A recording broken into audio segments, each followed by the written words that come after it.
Licence नाही, batch नाही, अशा रिक्षावाल्यांवरती आपल्याला कारवाई झालीच पाहिजे. जय महाराष्ट्र मंडळी, आता बघा विषय असा आहे की तुम्हाला एक महत्त्वाचा विषय सांगतोय, तर लक्ष देऊन ऐकून घ्या भावांनो, कारण की हा खूप इम्पॉर्टंट आहे आपल्यासाठी.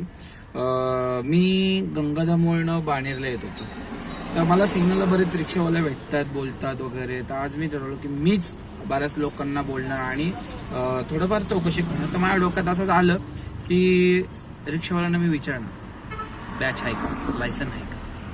तर सीन असा झाला, मी तिथून इथपर्यंत गोष्ट जेवढे सिग्नल लागले, जेवढे रिक्षावाले भेटले, जवळजवळ मला 9 रिक्षावाले मला भेटले ज्यांच्याकडे बॅच नाही, सिग्नल लायसन नाही, एवढे मला भेटले. तर विचार करा किती जण असतील त्यांच्याकडे लायसन, बॅच नाही आणि ते रिक्षा चालवत होते. आणि याच्यावरती पोलीस प्रशासन, नगरपालिका जे पण आहेत हे अजिबात त्यांच्यावरती कारवाई करत नाहीये. यासाठी माझं म्हणणं असं आहे की आपण जेवढे पण लोक जे आपण रिक्षावाले आहेत ज्यांच्याकडे लायसन नाही, बॅच नाही, अशा रिक्षावाल्यांवरती आपल्याला कारवाई झालीच पाहिजे. कारण की अशा रिक्षावाल्यांमुळे रिक्षावाल्यांची बदनामी होते, अशा रिक्षावाल्यांमुळे काही लिगल रिक्षावाल्यांचे धंदे होत नाहीये, बरेच प्रॉब्लेम होतात. कारण की अशा रिक्षावाले मीटरनी घेऊन जात नाही, ते कुठं वाद आणि कुठं काय करायचं याच्या नादामध्ये सर्व नियमांचं उल्लंघन करतात. तर अशा रिक्षावाल्यांवरती कारवाई झाली पाहिजे की नाही पाहिजे